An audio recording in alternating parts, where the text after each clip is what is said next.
అనుకోలేదే నువ్వు నాకు అమ్మని ఒక్క నిమిషమైనా ఉండలేనే నువ్వు లేనిదే 9 నెలలు మోసి నన్ను కన్నావా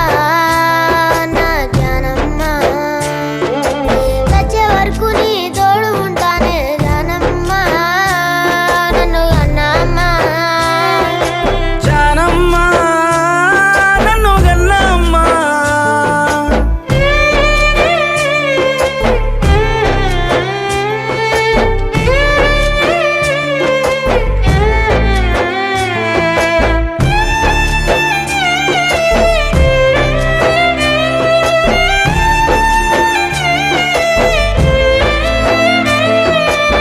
పెడు మెతుకులు తినడానికి లేకున్నా కొండంత కష్టం పడ్డావే ఎన్ని అవమానాలొచ్చిన అట్ట గుండెల్లో దాసుకున్నావే